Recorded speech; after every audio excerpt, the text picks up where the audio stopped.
Ukrainian drones attacked an oil refinery owned by Gazprom Neftkhim Salavat in the city of Salavat, in the Russian Republic of Bashkortostan.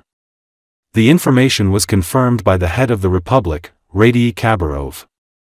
The strikes by the suicide drones caused an explosion and fire at the plant. It is believed that the ELU-AVT-6 processing unit was damaged. The unit has a capacity of 6 million tons of oil per year.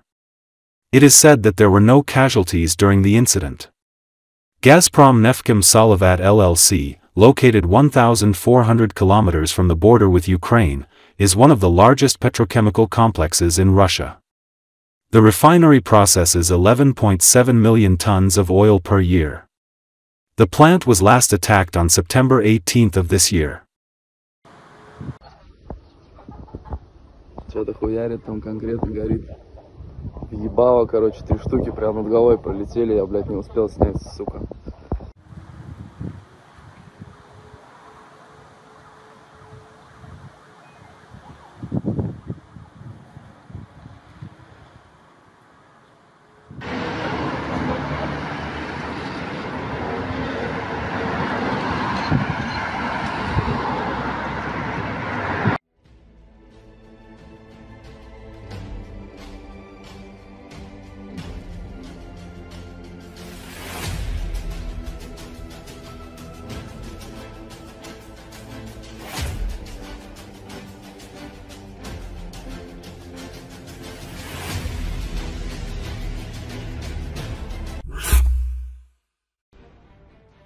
Russian political analyst Olga Kurnosova commented on Russian dictator Vladimir Putin's dismissal of his longtime ally Dmitry Kozak from the presidential administration and the possibility of a coup in the Kremlin. It's very simple.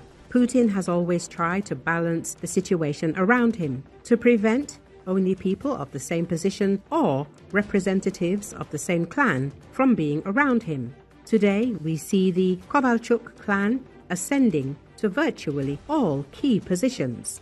Yuri Kovalchuk's position is strengthening, and many consider him the Kremlin's grey cardinal, the person closest to Putin. She emphasized in an interview with Glavred. The expert says that previously Putin would have tried to balance the situation with another person, and he needed Dmitry Kozak precisely as such a balancing factor. By the way, there was an old story about Kozak being nearly appointed prosecutor general, but Putin changed his mind at the last minute.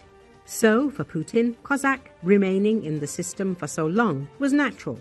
But the fact that he decided to resign, or that Putin might have perceived it as a betrayal due to his resignation, speaks volumes, she explained. The analyst also clarified that current events show that Putin is changing for the worse.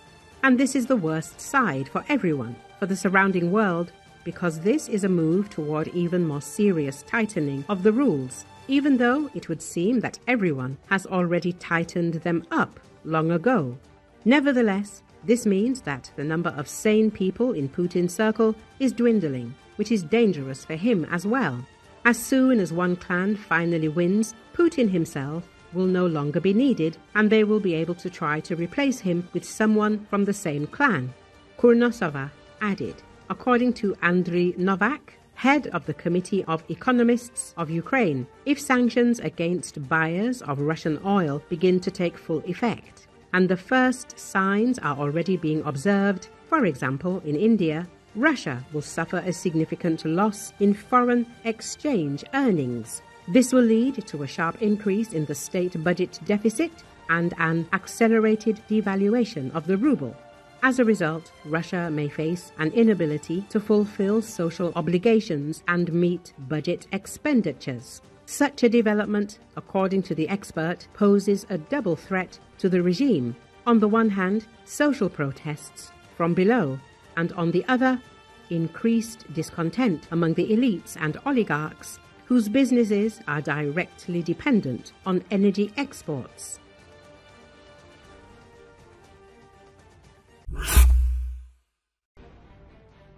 Ukraine needs significantly more F-16 fighter jets to use them during offensive operations. military expert Sergei Grabsky said on the Fabrika Novosti program. The expert noted that all F-16 fighters received by Ukraine have been deployed. They're working. How effectively?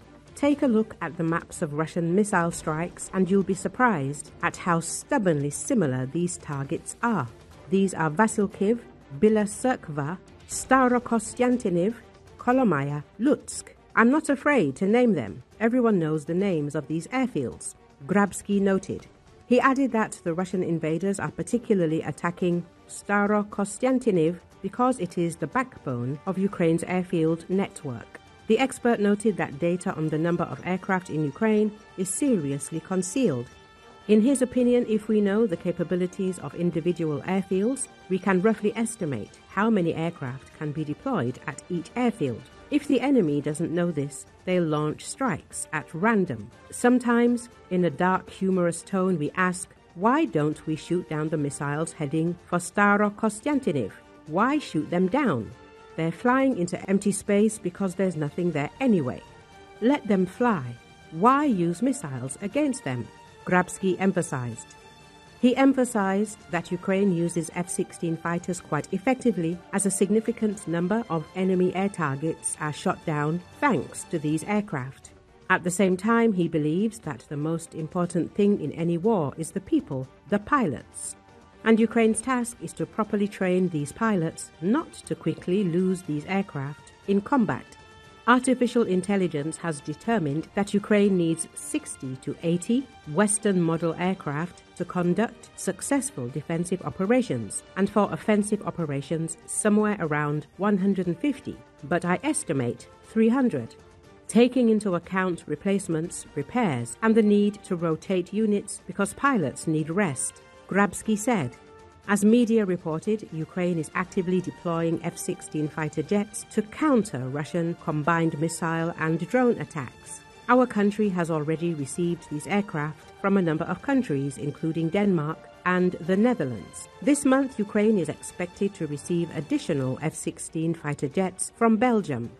Previously, it was announced that Belgium would donate 2 fighter jets, which could be used as spare parts for Ukraine's existing aircraft. We promised to become Ukraine's largest supplier of F-16s. Of course, we will keep our word. 2 F-16s will be delivered for spare parts this year.